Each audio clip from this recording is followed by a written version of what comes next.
Today, we celebrate the Day of Reconciliation. Now, the intention of this public holiday was to unite a nation that was once segregated. And 22 years after its inception at the end of apartheid, South Africans still see racism and inequality among them. Now, this year, several stories about racism dominated the news. Now, Stan Henkeman, the Executive Director for the Institute for Justice and Reconciliation, joins us from our Cape Town studios. A very good morning to you, Stan. A very good morning. Thanks so much for joining us. Now, the Truth and Reconciliation Commission was held 20 years ago in a bid to forgive and to drive that spirit of forgiveness. Do you think it was effective at all?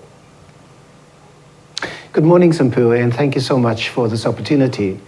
The Truth and Reconciliation Commission was intended to start a process of healing, start a process of bringing South Africans together to try and interrogate what happened in the past, and particularly to forge a new future. So it was the beginning of something. I think we misunderstood and misinterpreted the original intention. And so the work really was going to have to be done after the TRC process. And unfortunately, as South Africans, as people in this country, we have assumed too many things. And in the process, we are now 20 years after the TRC, and we're asking a lot of questions. And a lot of very negative things are raising its head, and particularly racism has been in the forefront. And so I don't think necessarily it's a failure of the TRC process. I think what it is that we have assumed that the TRC would be the ointment that would magically fix a very, very brutal and a very divided past. And we as South Africans didn't really do the hard work that goes with that. Now, indeed, Stan, now many people, particularly on social media, think that the TRC was not about forgiveness, but amnesty. Do you think that's the case? Yeah, I think that's also a misinterpretation of the TRC. The TRC was supposed to be a process that had three distinct components. The one was to look at gross human rights violations, and we have seen many people on our television screens just telling their stories of pain, of humiliation, of dehumanization. And then the second part was the granting of amnesty. And then the third one was obviously the reparations aspect, which kicked in after the report was handed to government.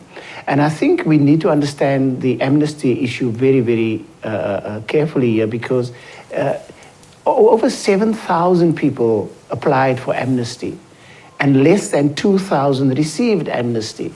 And the fact that more than 5,000 people who have not received amnesty have not really been prosecuted is not a fault of the TRC, but it is the fault of the criminal justice system and whoever had to make those decisions as to whether those people would be prosecuted. And so one must be careful on a day like this to blame the TRC for the fact that so many people got walked off scot-free. In fact, less than 2,000 people received amnesty. Now, you are aware, Stan, that in 2016 saw the likes of racial slurs from people like Penny Sparrow and others, and also saw politicians threatening to attack white people. Clearly, there's still that massive racial divide between us. Why do you think South Africans still haven't united till this day? Simply, I think, they were just, we were caught up in this euphoric concept of a new South Africa, of a rainbow nation. And there were just so many assumptions about how we would proceed in this new dispensation. And I think we assumed too much goodwill on all sides. And I think, unfortunately, a lot of people, and particularly those who benefited from the previous dispensation, were not really prepared to say, what is it that I need to give up? What is it that I need to put on the table in order to bring reconciliation, to bring all of us together? And so a lot of the outbursts that we see now in terms of racism On the one side, it is because people say that it's their freedom of expression and all of that. But you know, the freedom of anything should never be at the expense of the dignity of somebody else. And so, you know, and I think when these racist incidents occur, what has been happening is exactly the right thing. Call them out, and in cases where it needs to happen, you know, take them to the Equality Court, throw the book at them. On the other hand, you know, when we hear politicians calling for people to attack white people, I think that's also not helpful. But you know, I think it stems from what, number one, maybe frustration and anger that very little has changed in terms of the way the South African society is constructed, in the way in which many people, in fact most people in South Africa, are still marginalized, particularly economically. And so that's perhaps one angle. But I think one must also say that there is also a bit of political expediency in there, because that is something that will stir up emotions, and I think it is unhelpful in our attempt to create a South Africa in which all of us feel that we are part. Now, on the issue of anger that I've just touched upon, Stan, we come from a long history of one group trying to dominate the other, or even trying to destroy the other. And of course, we can safely say that South Africa is really an angry nation. Why?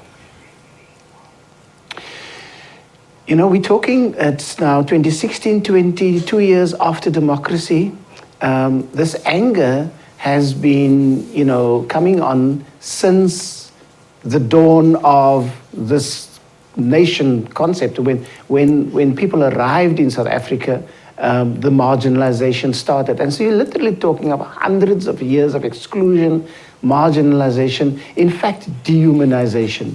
And that anger is not just the anger of this generation. It is a generational anger that has been, because this generation has seen their parents suffering, and so it's such a deep thing. And I think the big issue for me personally is that one must understand that this anger is justified. Okay. Because if you have not been getting what has been promised to you, surely you're going to be angry. And we see the anger particularly with young people, you know, and they are right. It's a shame that 2 years after democracy, you know, young people still have to fight for access.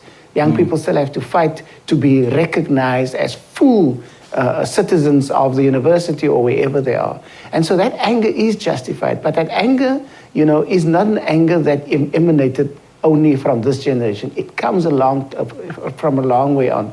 And that is why we need to understand, in order to diffuse that anger, in order to deal with the anger, we need to do the deep work of democracy. Democracy is more than just voting. The deep work of democracy is when we say, what is wrong in the country and how do we fix it? And it is the basic things like poverty, right? And in particular, I understand in a country where Black South Africans still think that transition was a farce, and that forgiveness and reconciliation was just a sugary package that left them dispowered. But then, thanks you so much for your input. So appreciate it. Thank you very much. Well, that was Stan Henkeman from the ICJ speaking live from our Cape Town studios. And, you know, despite a rocky 2016 that was filled with racist incidents that dominated the news and shocked the nation, we should remain hopeful that one day we can and we will eradicate the plague of racism. Well, this is Morning Live. We'll take a short break and we'll be back right after this.